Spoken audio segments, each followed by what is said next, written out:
Oh yeah, and Brian Masters.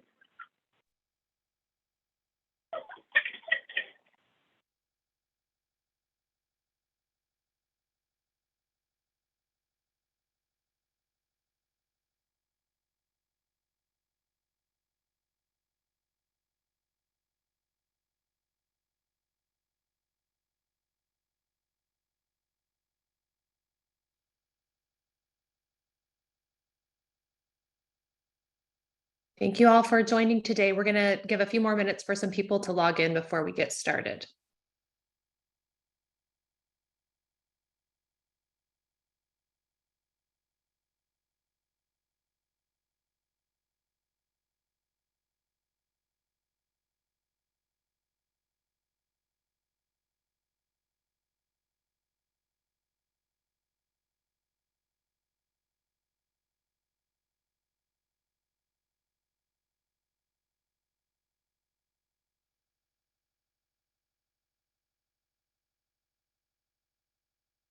Okay, so it's 10 o'clock on the Pacific time. I think we can go ahead and start. Happy Friday, everyone, and welcome to the 5th webinar of 2023. This webinar is supported both by the ACCP Immunology and Transplant PRN, along with the AST Transplant Pharmacy COP.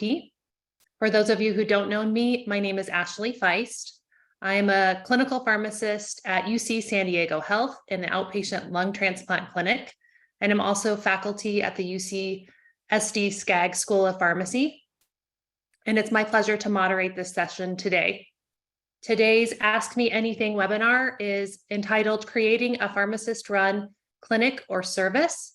And we're honored to have Margaret Jorgensen, Jillian Fose, both from UW Health, Pham from the University of New Mexico, and Nicholas Jandovitz from North Shore University Hospital to serve on our panel today. Margaret is a clinical pharmacist at UW Health. She has 14 years of experience caring for abdominal transplant patients. She specializes in infectious disease and focuses on optimizing patient outcomes through quality improvement initiatives. Her primary area of interest is treatment and prevention of CMV disease and infection. Jillian, who's also at UW Health, has 13 years of experience in abdominal transplant. Her special interest is also in infectious disease, along with anemia management.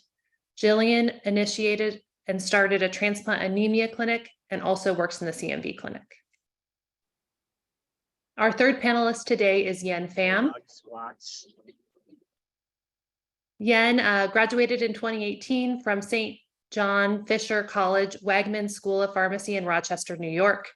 She completed a PGY1 pharmacy practice residency at the University of New Mexico Hospital and a PGY2 in an ambulatory care. She is currently practicing as a pharmacist at the University of New Mexico Hospitals. She has a focus in diabetes and cardiovascular risk reduction in both CKD and transplant populations.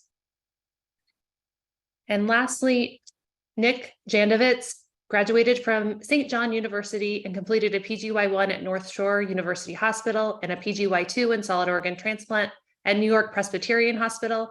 He worked with pediatric and adult transplant kidney pancreas transplant patients for 3 years before moving back to North Shore University Hospital. He is currently the supervising pharmacist for solid organ transplant programs at North Shore and an assistant professor at the Donald and Barbara Zucker School of Medicine.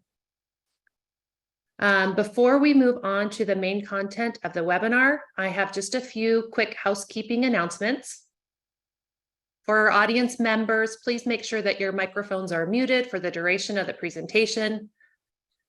If at any point during the presentation you have questions for the speakers, please submit your questions using the chat function. You can send your questions directly to me so we can minimize possible interruptions. And we will take the questions at the completion of the presentation. The webinar today will be posted and recorded on the ACCP IMTR YouTube channel. And if you experience any technical difficulties during the webinar, that aren't fixed by logging out and refreshing your internet connection, please make sure you can let me know through the chat function. So without further ado, we can begin. And the format today's webinar is a question and answer format. So we're going to start with our first question, which is, how was the need for the clinic or service developed? So Jillian, if you want to start with that question. Sure. So I'll be speaking about the anemia clinic that we have here at the UW. So our transplant anemia clinic was really a spinoff of our kidney clinic. So Kim Holdner, she is our PGY2 program director, and she had a kidney clinic that she had established an anemia protocol at. We then, when I was a PGY2, looked at some of the anemia management. So it was sort of a QI project I did as a resident, and found that the coordinators were primarily managing patients' anemia and not doing a great job of it. And so then we decided to expand what she had done at the kidney clinic and do it in the transplant population. So that was how the need was developed. We went to the transplant service line and talked to them if they'd be interested. We had some people from nephrology who were on board and kind of spearheaded it from the MD side and were in support of it. And then we just developed the anemia clinic. So then I'll hand it over to May. Yeah, so just like the anemia clinic here at UW, the CMV clinic was born out of a QI initiative. We were having a lot of problems with ganciclovir resistance and patients coming in for these prolonged admissions that were really painful. We did actually wrote up like a case series and review of the literature. And while doing it, we identified that underdosed valganciclovir was a unifying risk factor. And so that led us to, how could we solve this problem? And that's kind of how the service was born. Thank you. Yen, do you want to share on your clinic, how it was developed? Yes. So when I was a resident, a PGY1 resident, at our center, we already had a telehealth blood pressure clinic that was created by Amanda Martinez, who was the transplant pharmacist at our center at that time. And I had an interest in AmCare, and I kept seeing patients who just had really bad uncontrolled diabetes in our clinic, who kept, the providers kept referring them to their PCP and nothing was getting taken care of. And so we had an opportunity that we saw could benefit the patient and the clinic. And so we really went to the physicians and really advocated for this new position.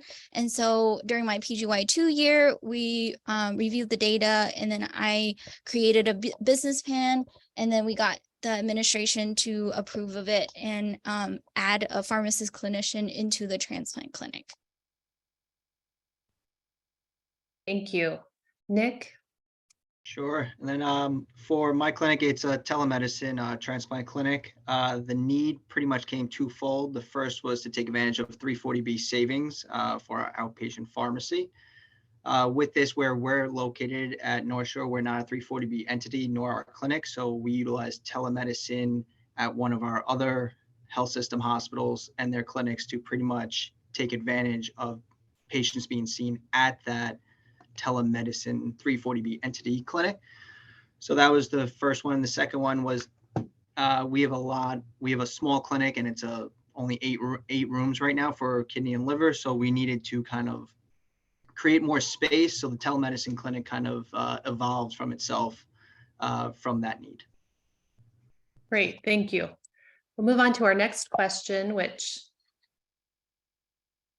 is what stakeholders were involved in creating this clinic or service, and who financially supports your position? We'll start with Yen. So we had physician champions that were really leading the way as far as like advocating for the creation of this role. My RPD and now supervisor was also a part of the business plan creation. And then we also had to get the senior executive director and then the director of pharmacy involved in approval of this, the FTE and creating the position. The hospital pays for or supports my position financially. So is it the pharmacy department in the hospital, or? Yes. Okay, thank you. And Nicholas, if you want to share. Sure. So stakeholders for this clinic was pretty much the Vivo administrative leadership team, as well as the transplant leadership team. Those are our two main stakeholders. Financially, my position supported through inpatient pharmacy, although we have now a third candidate that we're currently recruiting, which is going to be supported through the Vivo administration end, which is our outpatient pharmacy.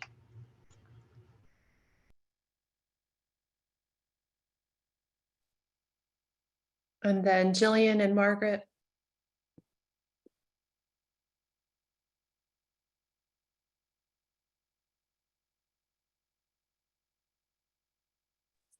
Sorry, we're having some technical difficulties. So I guess just to make sure everyone knows, like when I say anemia clinic, what we do is we see patients both in clinic as well as remote, and we manage their anemia with ESAs. So the stakeholders who are involved in that were, again, it was initiated through the pharmacy department. It was my PGY2 residency project. And then we were able to get the head of the nephrology department and then each of the leads for the abdominal transplant service lines on board. And so then it was really my job as the resident to create the clinic and service with their approval. And it's supported, it was just bundled into our clinic position. So we already had a transplant pharmacist Monday through Friday in the transplant clinic.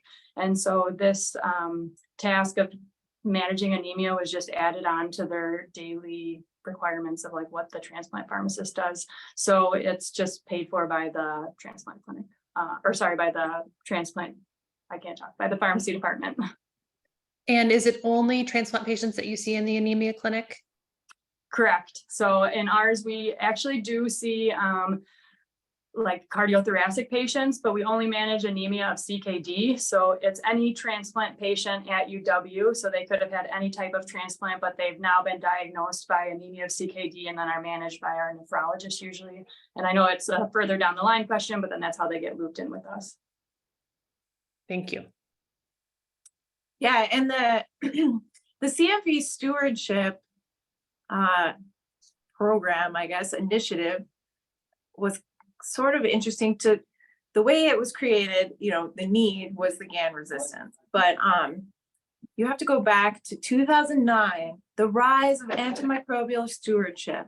So that is, you know, if you think about the pillars of antimicrobial stewardship, that is involvement of microbiology, you know, ID physician, somebody from like tech support, a pharmacist. So we took the pillars of antimicrobial stewardship and applied them to CMV.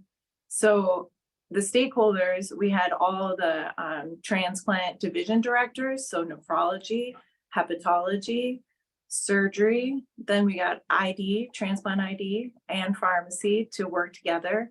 And really, this is like the reason it works at all, because we had all those big players agree to our protocols. So going forward, there's not any, oh, you know, in my patients, I don't want you to do this. I want you to start, you know, valganciclovir for this or that. It's all an agreed upon protocol that comes from top down. So that was key. And the financial support, it's paid for by the pharmacy department and arose out of a resident project. And it ended up actually being more successful than anticipated, which is a great problem to have, except that, you know, we have a lot of work and not enough time to support it, but still working on that. Is it the same clinic pharmacist that's covering the anemia clinic that ends up covering the CMV clinic, or do you have a separate? So the complexity of the CMV stewardship, it was too hard to spread across all of the transplant pharmacists here at UW. So it's really just me, Jillian, and then the transplant resident is actually involved with it too. We went through significant QI, especially with COVID and furloughs, to kind of streamline the initiative to what it is today. So like it started out as a simple dosing service. We were just trying to make sure everyone's valsite was dosed appropriately. But while doing that, we identified that, you know, that wasn't the problem. There was a bigger problem here. And so over the years, you know, and sometimes on a week-to-week basis, we'd be changing the protocols. So that made it hard to have a lot of people involved in the beginning. Okay, thank you. We'll move on to our third question this morning or afternoon, depending on which time zone you're in, which is who is involved in staffing your clinic or service? So if you've already shared this, then we can move on. And then what do you do for coverage for PTO or vacation? We'll start with Nick. Sure. So since it's telemedicine service, there's no physical space that we have for staffing. It's run either by myself or the other abdominal transplant pharmacists that we have currently. We also have a person, an administrative assistant that does all our scheduling, as well as the Vivo team on the back end that takes care of the billing and works that way to help track a lot of our data. For PTO coverage, it's either myself or the other abdominal transplant pharmacist that's covering us currently. Yeah, so I talked a little bit about our issues with expanding the staffing. So as you can imagine, Jillian and I are not allowed to vacation together, and we can't attend the same meetings because you always need somebody. I mean, the whole premise of the clinic and the outreach program is that there's always someone there to help with the management, so patients aren't lost to follow-up. So we do run into a lot of issues with this. And if we're both gone for whatever reason, it does become an issue.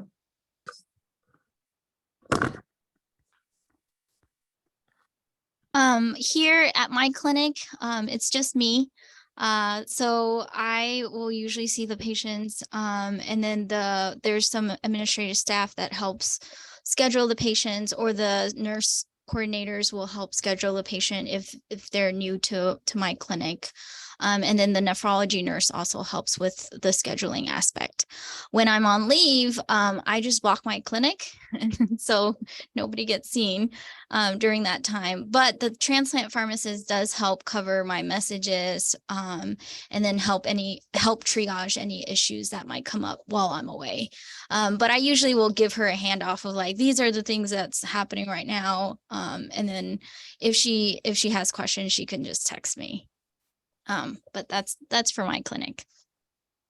Yeah, and I sort of alluded to it, but we have 6 transplant, abdominal transplant trained pharmacists at UW, and we all rotate through the clinic. So whoever is in clinic covers the anemia clinic, both inpatient and remote. So it doesn't really matter if we take vacation. They always staff one of the 6 of us in transplant clinic to cover anemia clinic. Great. Our next question, which we'll have Margaret take the lead on, is at the beginning is, what is the volume of your clinic or service? And how are patients referred to your clinic? So the volume when we first started was around 6. Well, I guess there are different phases of it. So initially when it was dosing protocol kind of thing, there was like hundreds, and so we had to pare it back. And we kind of focused on the CMV high risk population because those are the patients that have a lot of trouble. And there were about 60. But then we noticed that, when patients completed their Valga and cyclovir, that was really when all the trouble started. So we expanded into a surveillance program. And then we had the good fortune of expanding into cardiothoracic as well this year. So currently our service is up around 140 to 150 patients. And we have about 100 patients to review per week. These patients all have a note written, and many are contacted by phone. So patients are referred to us either by the transplant team or lots of times the RN coordinator.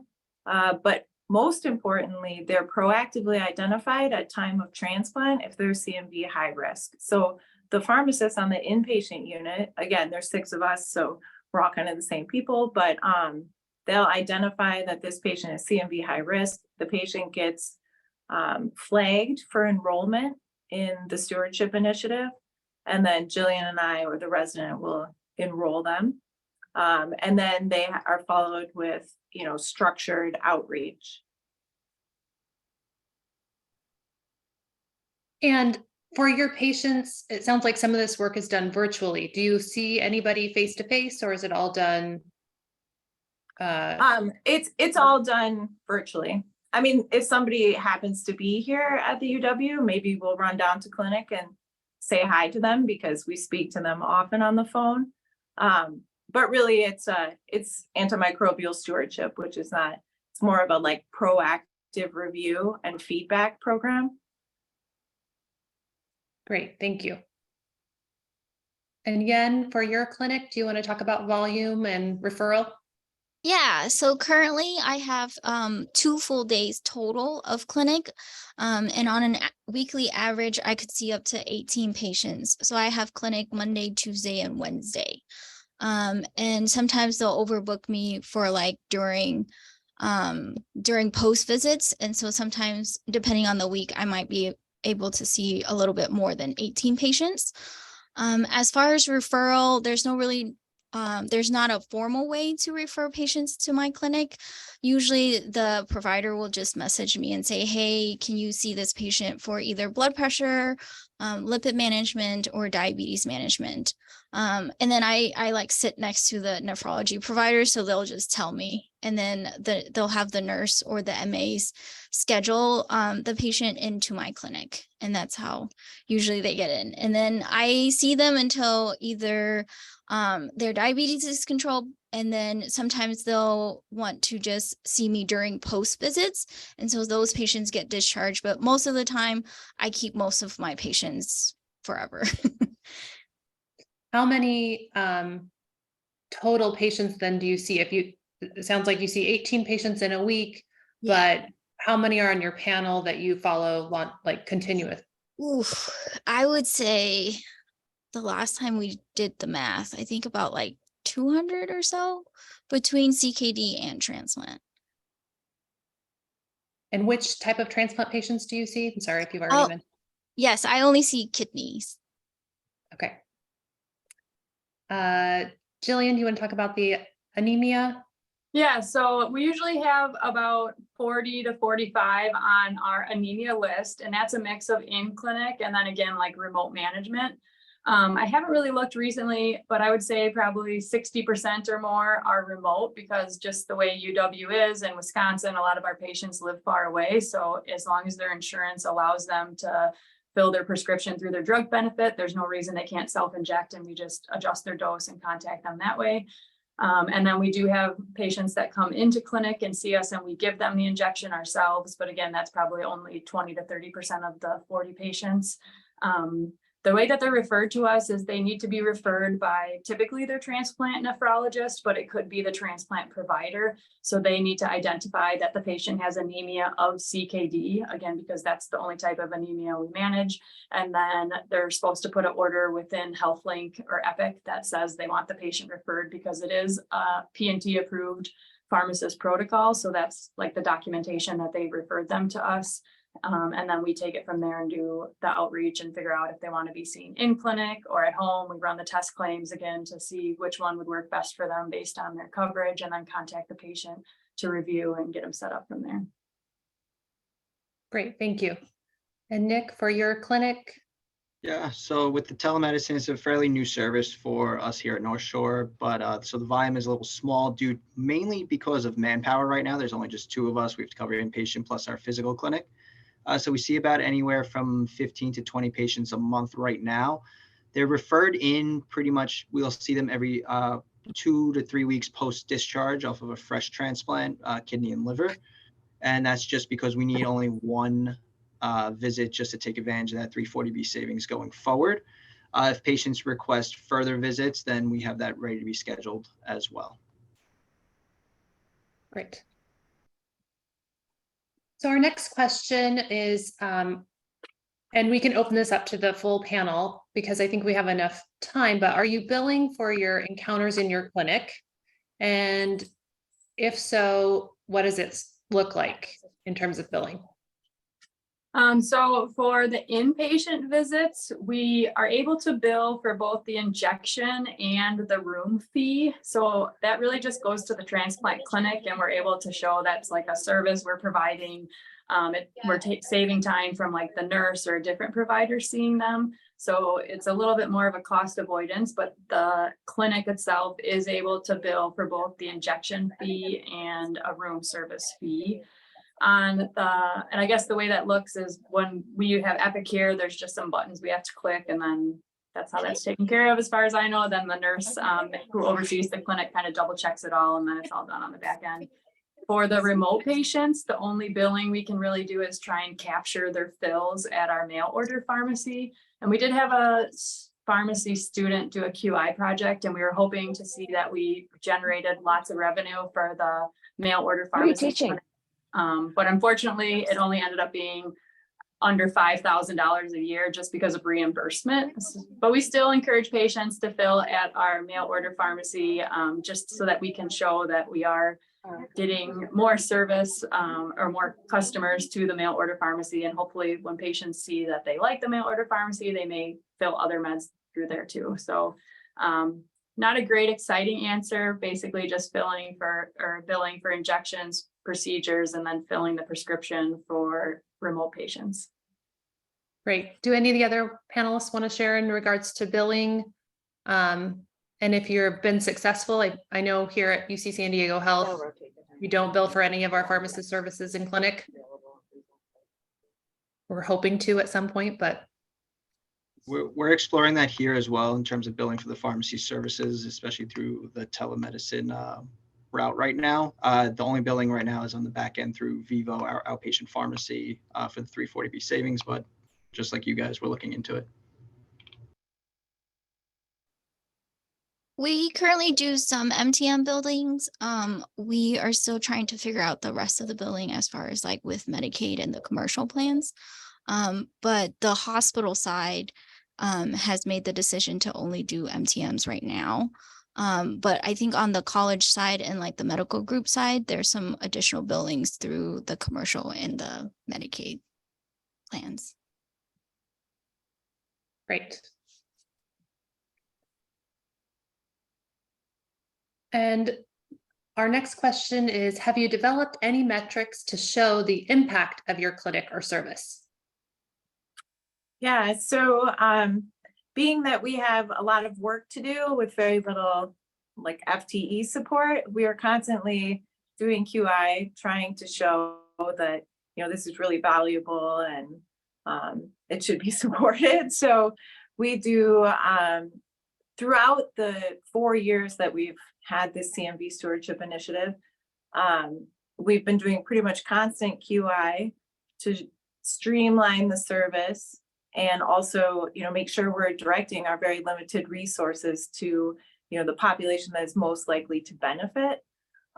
So initially, as I said, we started it to reduce ganciclovir resistance. So we looked at metrics for how many patients were being admitted with ganciclovir resistant CMV. And I think it was like around 13 patients in 2016, and we dropped that to 0 in 2020. So pretty much fixed that. So after we had achieved that goal, then we had to find some other metrics to keep it going. So we looked at val site script capture to see like the prescribing practices, and we've reduced, you know, our utilization of valganciclovir over the 4 years due to more, you know, close following and appropriate utilization. So less treatment. Yeah. And then we also took a look at, you know, when we first started in 2018, the distribution of the patients that we were following. So there was about 30% of patients who were receiving preemptive monitoring, which is where, you know, it's the alternative prophylaxis scheme where instead of universal prophylaxis, you get targeted therapy. So that was about 30%. Patients being treated at that time was about 30 to 40%. And then we had the rest were surveillance. Well, not really. It was like we were watching the valsite dosing. But then in 2022, at the end of 2022, we had pretty much completely eliminated patients on treatment. So by this proactive monitoring of high-risk patients with, kind of a hybrid approach and surveillance afterwards, then we were able to eliminate these like surprise viremias. And then, of course, preemptive monitoring stayed the same, which sort of showed that although we're pretty aggressive with our dosing of valganciclovir, we haven't seen more patients, converted to preemptive monitoring. And then where do you present these findings? Do you go to their quality council? Do you just present it internally to your pharmacy or transplant program? Yeah, so we have a CMV task force. It was created, again, when we had all the scan resistance. So we presented to them, we presented to hospital leadership to try to, get more support. We submitted to local and national meetings to, try to get the message out there, because it really, at least here at the UW, has revolutionized, how we manage these patients, and really to the point where, it's rare to see anyone admitted with CMV, and even the doctors are like, I haven't seen anyone for a while. It's like, yeah, we see them, but you don't have to see them anymore. So. And then we've published a lot with, not maybe directly on the metrics, but using some of them and publishing what we've done and how we do it in the clinic. That's great. Anyone else want to share on their metrics and what you're measuring? I'll share. So here with my supervisor, we review my clinical data twice a year to look at like the number of patients I see per month. So we do set goals initially. She wanted me to see at least 30 patients a month. And then looking at the volume of like percentage of show, no shows, and things like that. As far as like whether or not my clinic is beneficial to the patients, the transplant director is always doing QI projects for my clinic. So we've reviewed like the diabetes data.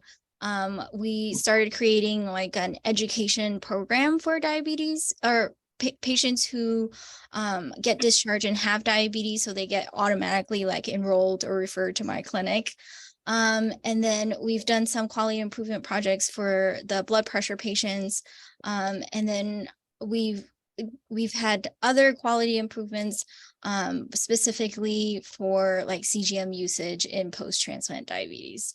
And so those get submitted to national and local conferences. But that's the extent of the metrics that we've been doing here in my clinic. Great, thanks. And I can just chime in quick about the anemia clinic. We haven't really had much ongoing metrics. So I initiated the clinic back in 2010. And after we had got the clinic up and running, we did look at patient management. So like time within hemoglobin goal, time to reaching hemoglobin goal, like whether or not patients were getting their iron studies checked appropriately, and then whether or not they're getting repleted and if their iron studies reached goal. So we did do that in the beginning. But I will admit that like we've been doing the clinic so long, we haven't continued each year to do that. It's become well supported by the service line. We were talking after discussing this webinar, I was talking to Kim, who I again helped create it back in 2010. We're like, maybe we should look at that again, just to again reiterate that we're still doing a good job managing the clinic. But we do review the protocol every, I think it's 2 to 3 years, just to see if there's anything we need to change. Like this year we changed our iron product from iron sucrose to ferrimoxitol. But yeah, we don't really have like any quarterly or yearly metrics. We just did it early on and should probably do it again. Great, thank you. So moving forward, what challenges and successes have you had in the development of your clinic or service? So for the anemia clinic, it was pretty successful. I guess one of the challenges we had in the beginning was just that I alluded to it earlier at University of Wisconsin. We have a lot of remote patients, you know, they live like up in the UP or they live far away, they live down in Illinois. So trying to get patients to come to clinic every 2 weeks or 4 weeks for an injection was sort of hard. And so one thing that we did was when Amanda Martinez was our resident, she rolled out expanding it to remote management. So when I initiated it, it was just an inpatient clinic. And so then we expanded to remote management. So that had helped us to provide better care to patients who weren't able to come to clinic. One of the challenges we do see though is just with the insurance payers. We might have people that we want to manage, but they're out of pocket costs for their prescription is just prohibitive. And we'll have to say, I guess you should see a local nephrologist, because again, they're these people that live, you know, 2-3 hours away. They're not going to drive here for an injection, but if their prescription coverage is such that it's like $500, they're not going to pay for that either. So that's one of the challenges we've faced. Successes, like I said, we've just been able to expand it from a small local population to anyone who's been transplanted. There's really no reason we can't manage people anywhere as long as they have the prescription coverage.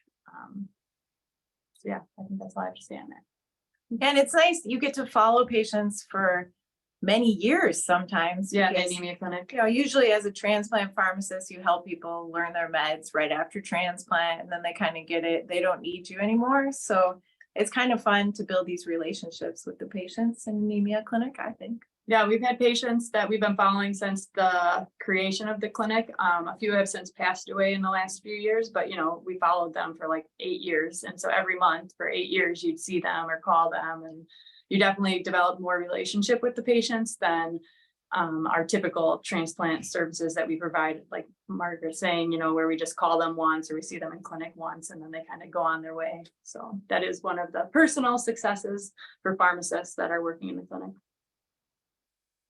Great, thanks. Yen, do you want to share on your challenges and successes? Yes. So I would say one of the biggest challenge was really getting the position created and approved. At the time of my PGY2 year, there were only a few pharmacist clinician in specialty clinics, but none within like the inpatient outpatient clinic side. And so getting a buy-in from the hospital and like the transplant providers, the nephrology providers, I think that was one of the biggest challenge. And then another challenge that I still face till this day is just the space for my clinic, because I'm in the same clinic as nephrology and transplant, and there's only 6 rooms here, but there's like 5 providers. And so on weeks, it can be challenging, especially if I have a learner or if my clinic is full for the day, to just even have space for me. And so we're still trying to navigate through that, especially now that we're getting more providers within clinic. But that's always an ongoing challenge, I feel like. As far as successes, I feel like with the creation of my clinic, the hospital has been able to push out more specialty clinic that has pharmacist clinicians. So now we have one in rheumatology, and then we have another one in our cystic fibrosis clinic. And so I think that's really cool now that they're using, you know, the blueprint from my clinic to develop other clinics and to kind of, you know, add more pharmacist clinicians everywhere. It's great. Nicholas? Yeah, and the challenges that we've had with our clinic, with I guess any telemedicine clinic, is the use of technology with patients right now.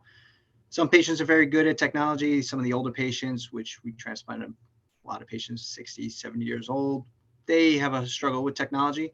So in the beginning, we had that struggle, but we've since implemented with our administrative assistant, runs a test version, I guess, call with them to make sure they know how to download the app, how to use the app, how to enter the waiting room. And then the other challenge we have right now is the language barrier. But interpreter services are starting to be built into this solo app that we're using through, I guess, the Microsoft Teams function. The successes we've had, we've just gotten funding for this 3rd position to help grow this telemedicine clinic and also grow the clinic that we have right now. We help support that with the Vivo administration by figuring out that we had close to, if we take advantage of 340B, close to about $1 million of savings a year. and that would just grow with as we keep doing more transplants. So those are some of the challenges and successes that we've had thus far. Thank you. Yeah, and is it okay if I talk about challenges and successes? Of course, please. All right, thank you. Sorry to go back. So the biggest challenge, as I've alluded to, is the sheer volume and the lack of, good FTE support for the position. However, the success is such that, you're willing to do it on your own time because the benefit is so very clear for this proactive management. So, I would say also being a completely novel clinic idea, we didn't have really a lot of literature to review to kind of figure out what we were supposed to be doing and how to do it. And so we sort of figured it out on our own, Jillian and I, with Transplant ID and the other providers, about, permissible replication and reactive viremia. We sort of figured out how to use Previmis in solid organ transplant and, the pitfalls and the pros of that drug. And so, it's been very exciting because you're right on the forefront of it. But of course that is also challenging. And, there were many summers spent, sitting on the laptop on the front porch trying to get through, 100 in-basket messages about patients. But, I really think now that we've got a good structure in place, that we really should share it with as many centers as possible that struggle with these high-risk CMV patients, because it really has changed it completely. It's awesome. I can't say enough about it. I would almost say our success was our challenge. So as we mentioned, we were really successful in figuring out what they needed. It wasn't what we initially thought, which was just better management of their valve site and dose adjustment. But once we figured out what exactly we needed and we showed that we were successful in preventing patients from being admitted or developing GAN-resistant CMV, reducing drug costs, all this stuff, that then kind of became a challenge because the FTE that was allotted, it's hard to get more FTE, especially during COVID and when all these things are happening. And so now we're coming back to management and look how successful we are. They're referring more patients. The coordinators are sending more patients. The providers feel more comfortable with us doing all this management, but we don't have the FTE. And so we've tried to include the PGY2 resident to address some of that. They take on some of the course load, but again, I feel like because we were successful, that created the challenge of now trying to get more support so that we have the dedicated FTE that we need to get through it, instead of Margaret and I just trying to do it when we have downtime on the other services that we're working on or at home and that sort of thing. So, yeah. And the lack of support is also led to our, sort of the streamlining and trying to identify what is the real issue here and where can we be the most impactful. And I think, if we had tons of support, we would have been whatever, we'll just keep doing everything. But, we couldn't. And so we really had to drill down and identify what the problem was. And in doing that, I feel like we figured it out. yeah, and better serve the patients. Mm-hmm. That's great. So that was our last question that we had for the formal presentation. And now we're happy to take any questions from the audience. So you can put them in the chat box and directly message them to me. So we already received a few questions, so I'll read them and then you can answer. So the first one I think is in regards to the CMV management clinic. Do the abdominal and cardiothoracic patients have the same CMV management monitoring protocol at your institution? So we just expanded this year, and the short answer is yes. But that being said, when we look at the task force or the key players, we had to include cardiothoracic transplant physicians who weren't previously included. So there are some small variations, but really it's just the same protocol. Thank you. And then this one, it seems like CMV is the same no matter what organ was transplanted.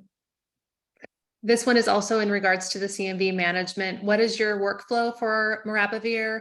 And have you needed to use it? Or have you not needed to based on viremia resistance rates? Right. So our workflow is we never want to use it ever. But actually we've been using it more frequently for patients that aren't tolerating valganciclovir for, usually toxicity reasons, or have more refractory end of treatment replication. We haven't had, well, I don't want to say that out loud, but anyway, we haven't had to use it for like a true high level GAN resistance for a couple of years now.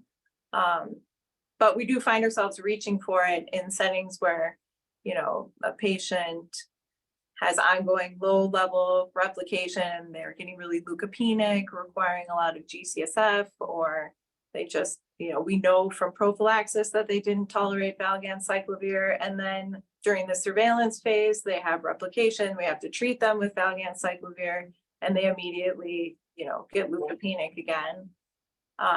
We did work with the company so that our specialty pharmacy can dispense maribavir. So we're one of the limited distribution pharmacies. So that streamlined it to some extent. There was a time that we just had any high-risk patient who was on their transplant discharge sign the Takeda Hub paperwork just in case we needed it in the future.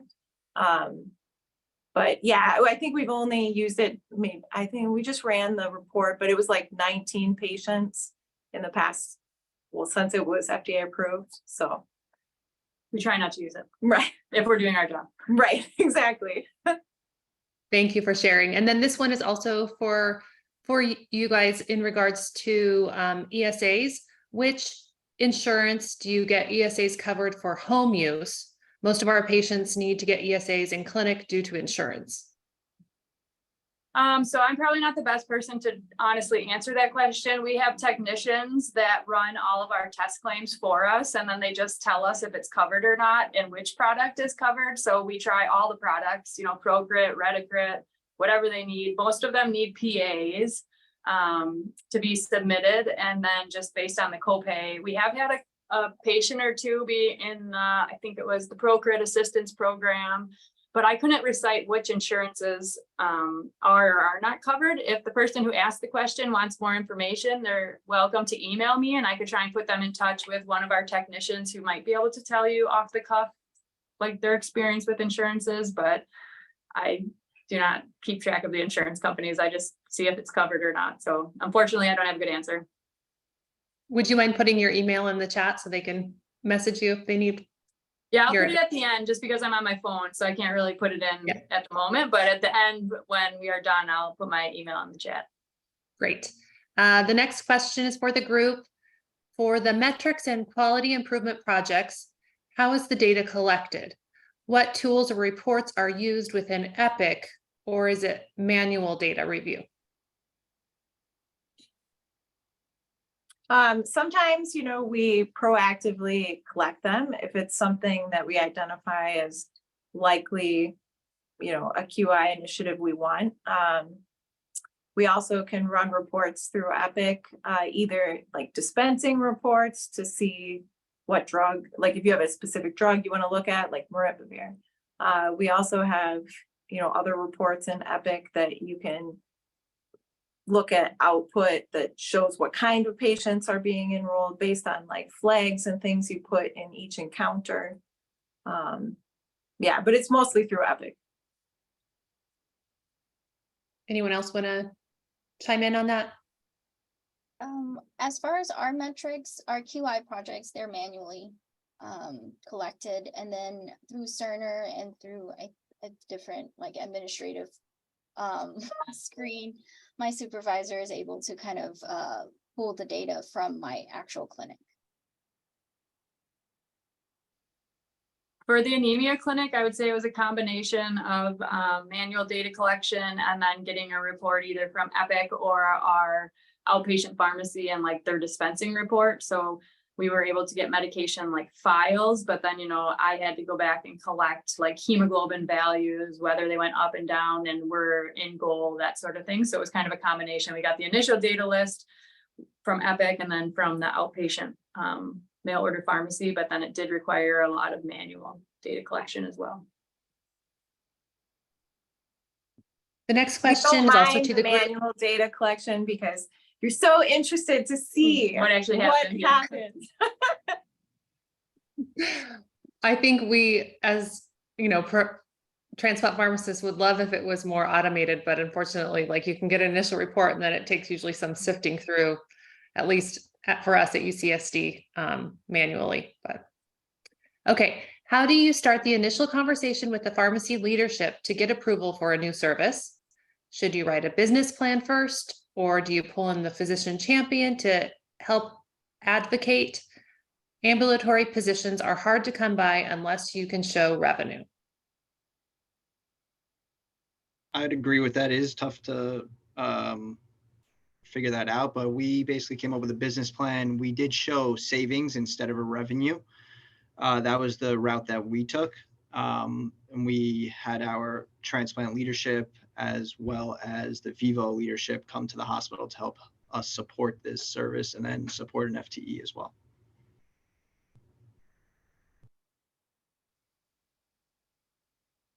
Thank you.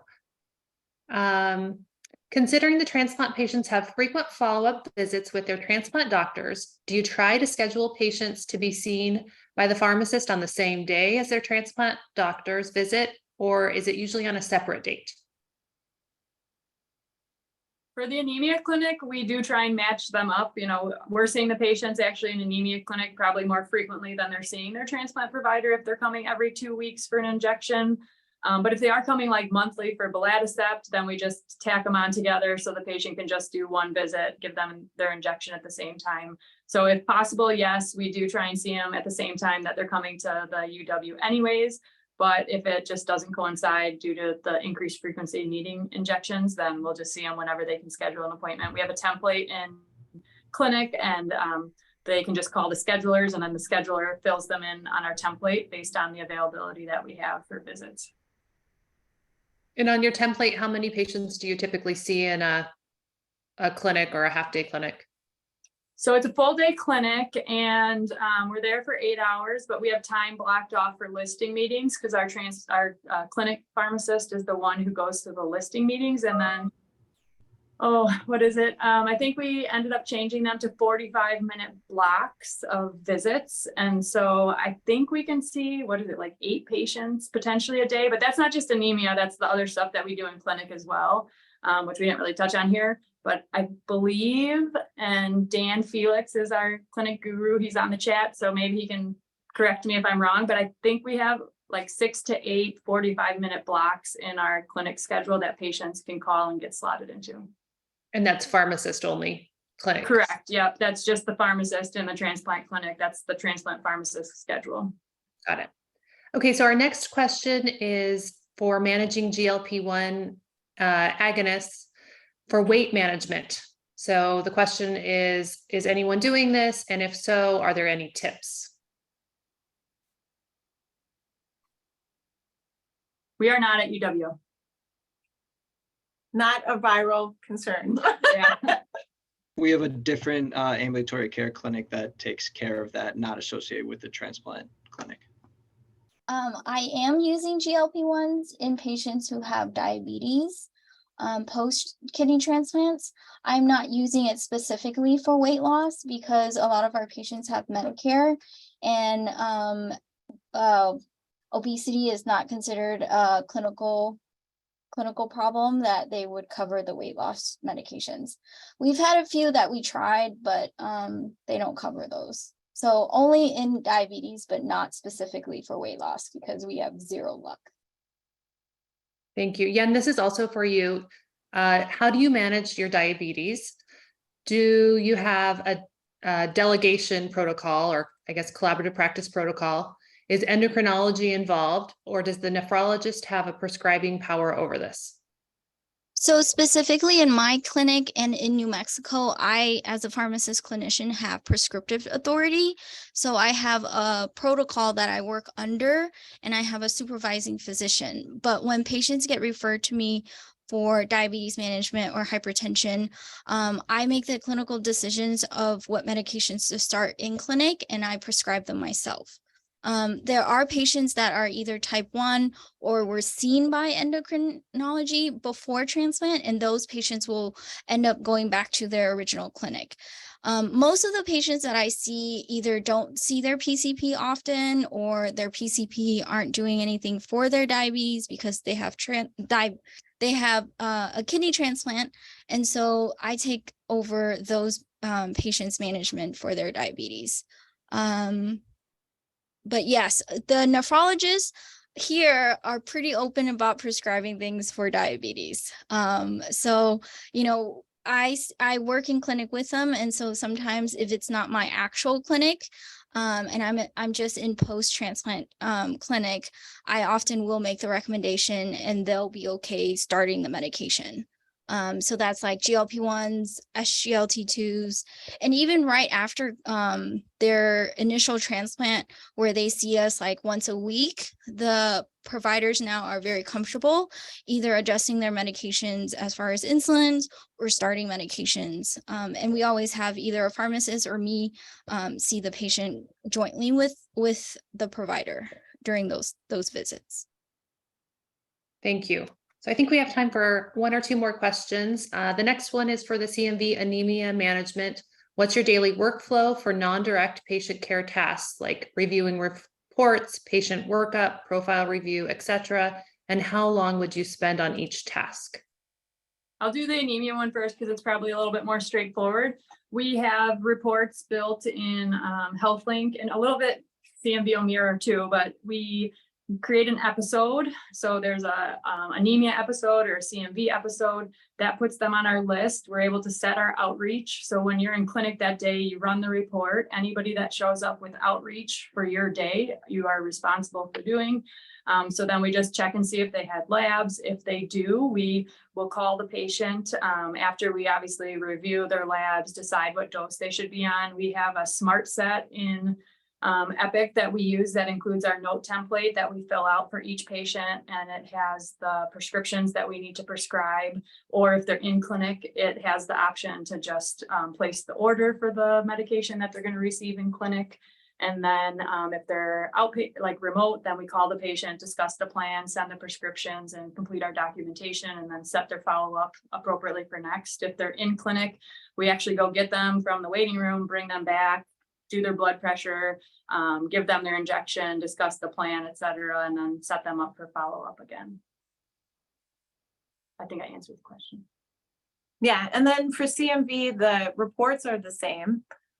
Patients are identified at the transplant encounter and flagged for enrollment in the outreach. So this is an Epic episodes of care outreach report, and then we, based on when they need their next follow-up, which is protocolized, like if they're on valganciclovir or they're preemptive monitoring or they're in the surveillance phase, we follow between 1 to 4 weeks. We'll set their outreach and then, run the report and look at the outreach day. However, like I would say anemia, you're pretty strict on the day. With CMV, we maybe have one shift a week to do it.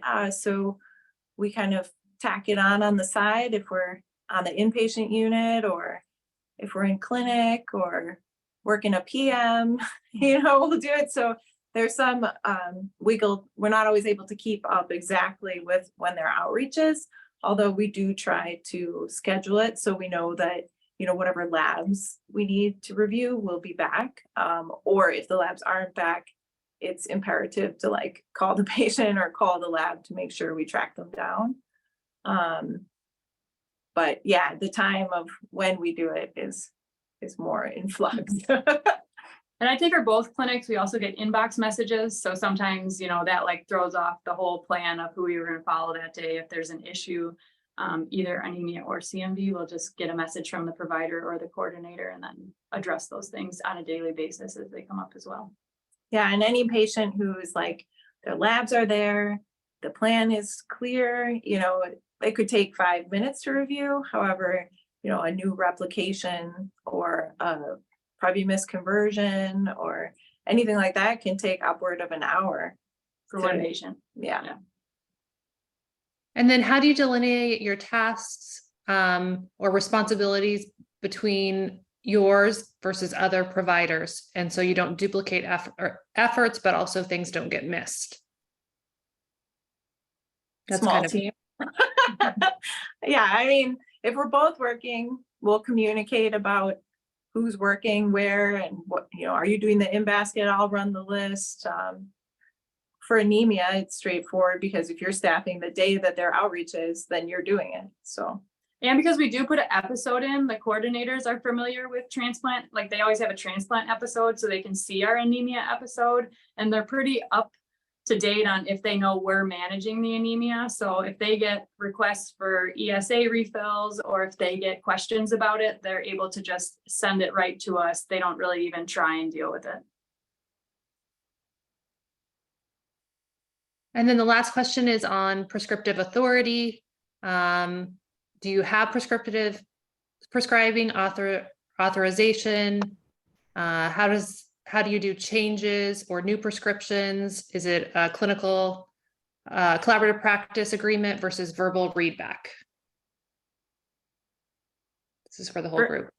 For Anemia Clinic, we do have a delegation protocol that was approved by P&T, so we can order all the prescriptions per protocol, and they don't have to be co-signed by the provider, but we do put whoever referred them to the Anemia Clinic, that's the ordering physician that we put them under. So it's technically, I guess, it's under their name, but we don't have to, they don't co-sign it or necessarily have to sign off on it. That's how we do it for anemia. Yeah, and CMV requires a team approach where everyone has a say. So we don't have any prescribing authority. Like the plan is put into place based on the protocol, and it's all under the physician. So do you enter the orders and they sign it, or do you just sign it as a? How do you sign it for verbal? Yeah, and a lot of times they kind of give the verbal as you're having the discussion through. You get the labs and you're like, this is kind of what the plan is. And they're like, yeah, I agree, start Valsite. So then you kind of in a way are getting a verbal from them a lot of times before we do it. And Yen, it sounds like you have a collaborative practice agreement. Is that correct? Yes, I have independent prescriptive authority. So even though there's a protocol, I'm able to prescribe under that protocol without having to co-sign to the attending. They just review my notes every once in a while. But everything that's under my protocol, I can independently prescribe. Great. There's one last question, and then we'll wrap this up. When the speakers are considering further expansion with FTE requests, are they able to account for research or administrative responsibilities in addition to clinical work and precepting teaching responsibilities to assure sustainability? So I think the question is, when you're proposing new positions or expanding, are you including these responsibilities within the FTE requests? For Anemia Clinic, we never requested additional FTE, so I will not answer this question. We included it with our request, but the hospital mainly looked at it more from a financial standpoint. What are we going to give back to the hospital? What kind of savings that we're going to give back? They understood that if you're part of the position and here, you're going to have administrative responsibilities regardless. So they kind of just push that along. Yeah, and ours started as a resident project, and then the resident, when he completed his residency, said, I'm done doing this. And they were like, oh gosh, well, we're gonna have to take it over.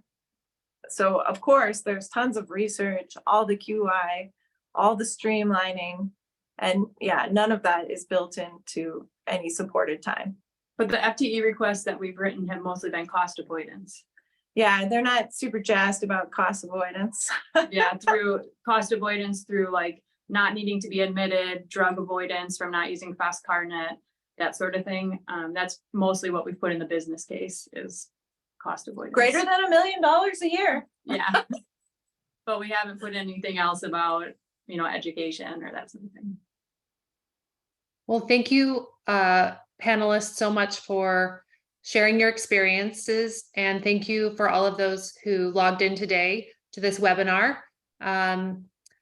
This concludes the webinar for today. I look forward to seeing some of you at ATC in San Diego.